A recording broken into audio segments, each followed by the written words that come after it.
안녕하세요. 저는 올해 30대 초반이 된 여자입니다. 제가 어렸을 때 겪었던 일을 오늘 여러분들께 알려드리려고 합니다.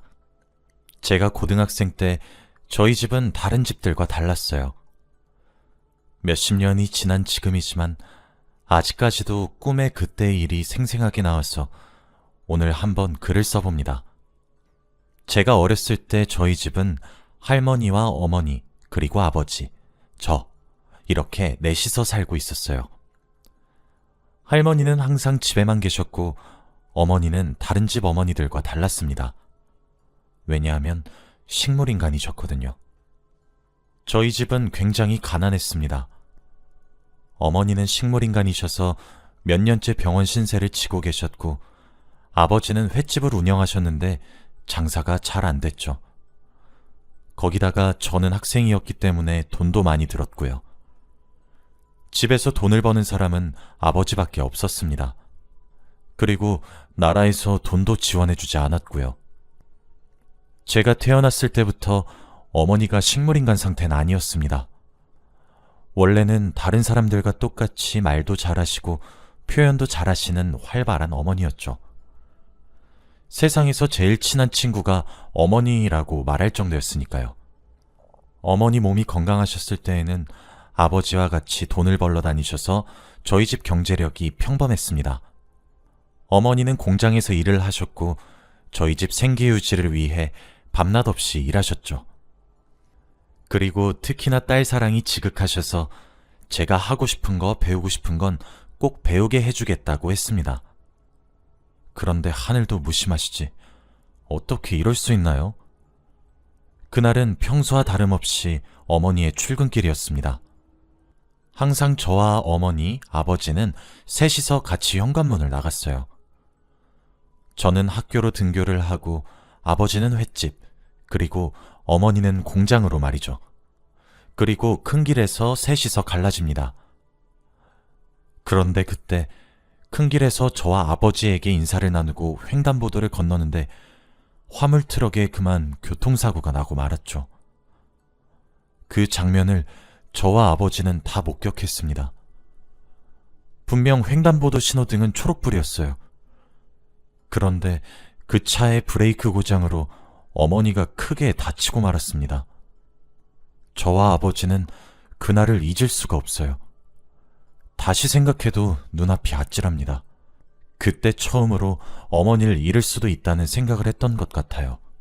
그리고 병원에서는 다행히 수술은 잘 끝냈지만 식물인간 상태라고 하셨습니다. 저와 아버지는 절망적이었어요. 몇 시간 전까지만 해도 해맑게 웃으면서 이야기를 나누던 저희 셋인데 이렇게 갑자기 사고가 나다뇨. 어머니는 우리 집 생계 유지를 위해 평생을 헌신했습니다. 그런데 어떻게 이럴 수 있나요? 결국 어머니는 눈을 뜨지 못한 채로 병원 신세를 져야 했습니다. 저희 집 분위기는 그때부터 조금 바뀌었어요. 어머니 한 명이 집에 없는데 분위기가 삭막해지고 차가워졌죠. 그렇게 몇 년을 살았습니다.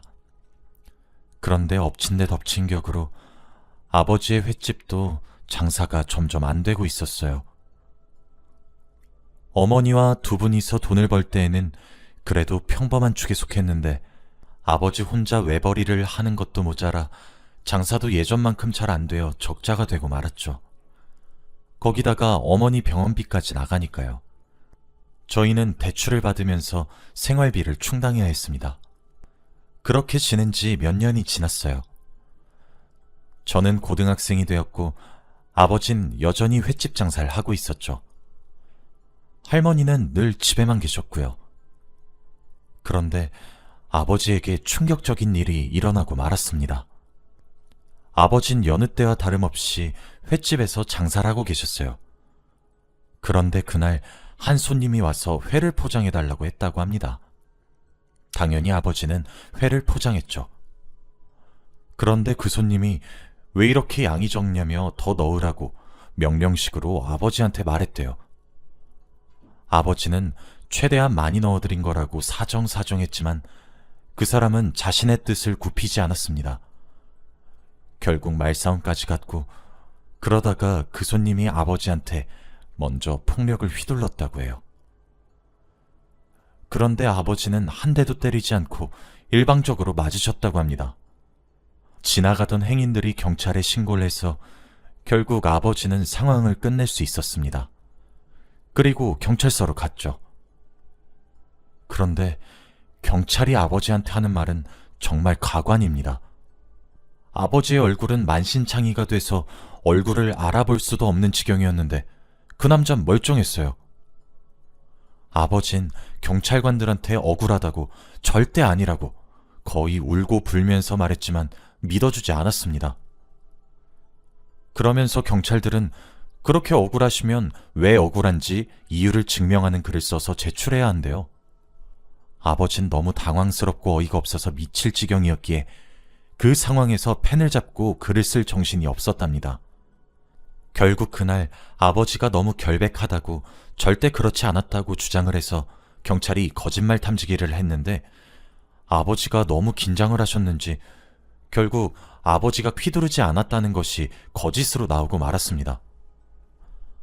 무엇보다 그때는 CCTV가 활성화될 시기가 아니었기 때문에 가게 근처에 제대로 된 CCTV 하나 없었어요. 정말 억울해 미칠 지경이셨죠. 결국 그 사건으로 인해 재판까지 갔습니다. 저희 아버지는 피해자에서 한순간에 가해자로 되었고, 저희 아버지에게 폭력을 휘두르던 그 남자는 피해자가 되었죠. 변호사님도 증거가 부족해서 재판에서 이기기 힘들다고 하셨고, 사건 재수사를 할수록 아버지가 가해자로 확정짓는 분위기였습니다. 아버지는 억울하게 감옥으로 들어가게 되었어요. 휘두르지 않았다는 증거 하나가 없어서 억울하게 옥살이를 하게 되었답니다. 피해자라고 주장하는 남자는 합의금을 요청하는데 저희가 돈이 어디 있나요? 당장 내일 먹고 살 돈도 없어서 대출금을 받아서 사는 지경인데요. 정말 답답하고 억울했습니다. 그런데 이 와중에 할머니란 사람은 관심도 없었어요. 제가 같이 싸우자고 말을 해도 한 귀로 듣고 한 귀로 흘리셨죠. 어떻게 자신의 아들이 억울하게 감옥을 가게 생겼는데 그런 반응을 보일 수 있죠? 전 아버지가 감옥으로 들어가시기 전에 마지막으로 이야기를 나눌 수 있는 시간을 가졌습니다. 아버지의 표정은 넋이 나간 표정으로 허공만 바라보고 있으셨어요. 아마 이 상황이 도저히 믿기지 않겠죠. 한순간에 피해자에서 가해자가 되고 말았는데요. 그리고 아버지가 감옥으로 들어가시면 저희 집은 어떡하나요? 아버지 혼자 외벌이를 하시면서 나름의 생계를 유지하고 계셨는데 말이죠. 병원에 계시는 어머니의 병원비와 저와 할머니의 생활비는 어디서 구하나요? 정말 막막했습니다. 아버지가 없다면 제가 이 집을 책임져야 하는 가장이 되어야 하잖아요. 마지막에 아버지가 저에게 한마디 하셨어요. 혜진아, 아빠는 그때 행복했다? 합의금을 많이 주니까 돈 받을 생각에. 근데 내가 한순간에 가해자가 됐네. 아빠 없어도 잘할 수 있지? 아빤 괜찮으니까 할머니랑 씩씩하게 잘 살고 엄마도 잘 보살펴주고. 집만 떠안기고 가는 것 같아서 아빠도 많이 불편하네. 아빠 얼른 갔다가 나올게.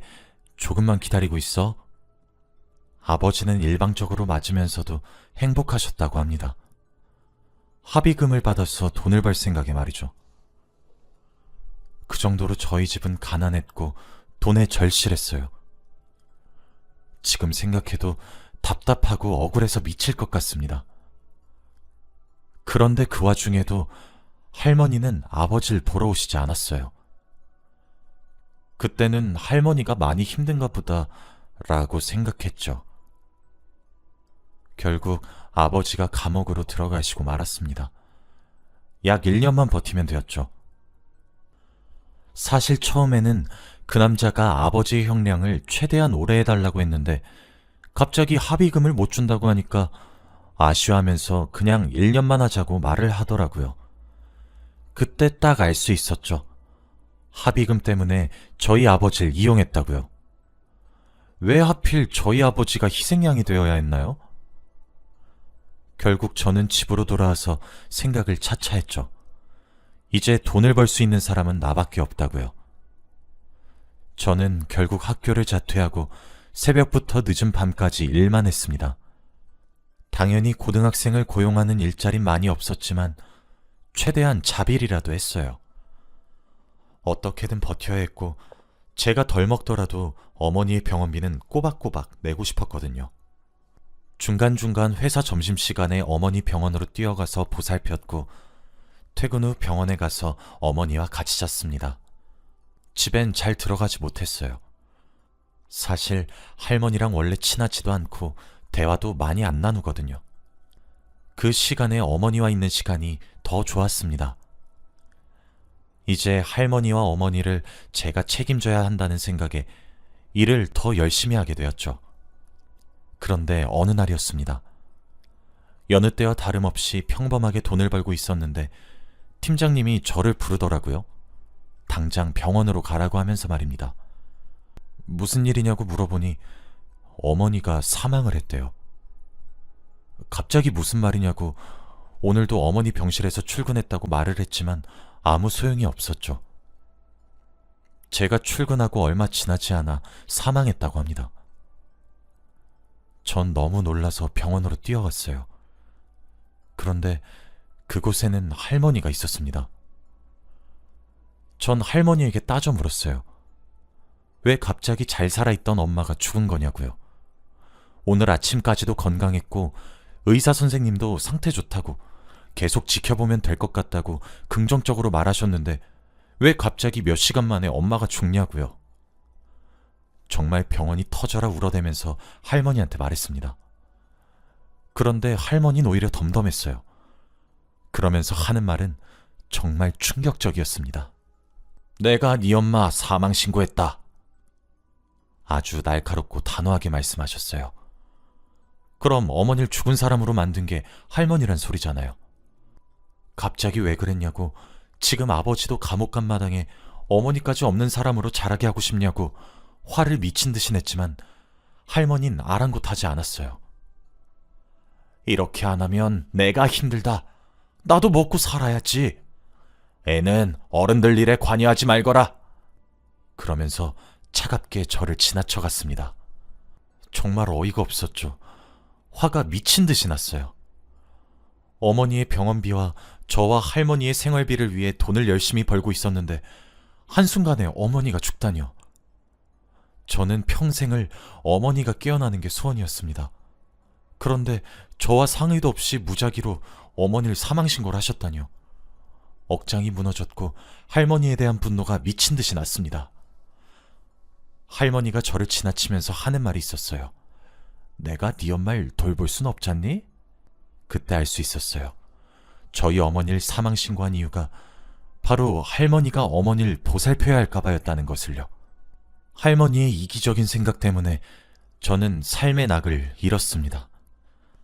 매일같이 점심시간에 어머니 얼굴 볼 생각을 하면서 병원으로 갈 때와 퇴근을 하고 병원으로 갈 때 얼마나 행복한지 몰라요. 그게 하루의 유일한 낙입니다. 그런데 어떻게 그렇게 한순간에 짓밟으실 수 있죠? 그날 처음으로 할머니를 증오하기 시작했습니다. 제 의도와는 다르게 어머니의 장례식도 진행되었어요. 아직도 제 머릿속에는 어머니가 돌아가셨다고 입력이 되지 않았는데 말이죠. 그런데 어머니 장례식 3일 동안 할머니는 절대 오시지 않았습니다. 결국 상주 자리에는 저 혼자 있었죠. 사람들이 수군대는 걸 엿들어 보니 다들 저한테 불쌍하다고 했습니다. 고등학생인데 아버지가 감옥에 갔고 어머니는 식물인간인데 제가 돈이 없어서 어머니 사망보험금 타려고 했다고요. 그리고 제가 학교를 다니지 않는 이유가 학교 폭력 때문에 퇴학당했다고 했습니다. 어떻게 사람들은 자신이 믿고 싶은 것만 믿는 걸까요? 아버지는 찌른 적도 없고 저는 어머니의 사망보험금 때문에 제가 먼저 어머니를 사망신고한 적도 당연히 없고, 무엇보다 저는 집안의 생계를 유지하기 위해서 돈을 벌기 위해 자퇴를 한 겁니다. 그런데 사람들은 와전된 소문을 믿고 있는 거죠. 한 사람 한 사람한테 찾아가서 그거 아니라고 해명할 힘조차 없었습니다. 어차피 해명해도 결국 그 사람들은 다시 돌아오게 되어 있다고 생각했거든요. 그렇게 어머니의 장례식이 끝나고 저는 집으로 돌아왔어요. 정말 하루가 너무 길었습니다. 어머니가 없으니 돈도 벌기 싫더라고요. 집에는 할머니도 없었고요. 집에는 아직 어머니의 온기가 가득했습니다. 아직 짐 정리를 하지 않았거든요. 죽은 사람은 얼른 보내줘야 한다고 하는데 저는 차마 어머니를 보내주지 못하겠습니다. 마음가짐도 제대로 한 적이 없는데 이렇게 하루아침에 어머니가 사라지셨잖아요.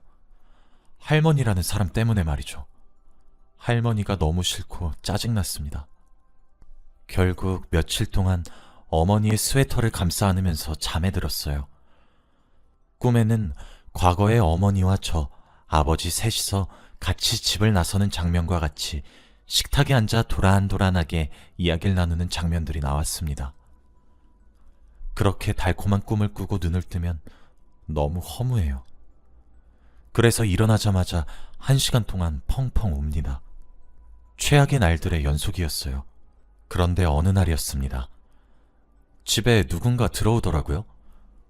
초인종도 안 누르고 비밀번호를 누르면서 말이에요. 혹시나 할머니일까 싶어서 화가 잔뜩 난 모습으로 문을 여는 사람을 확인했는데 모르는 사람이었습니다.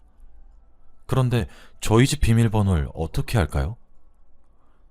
그 사람 옆에는 한 신혼부부처럼 보이는 사람이 있더라고요. 저는 딱 알 수 있었습니다. 부동산 중개인이라는 것을요. 그 사람은 저를 보면서 놀랐고 저도 놀랐어요. 그러면서 여기 집주인이 방 다 뺐다고 했는데?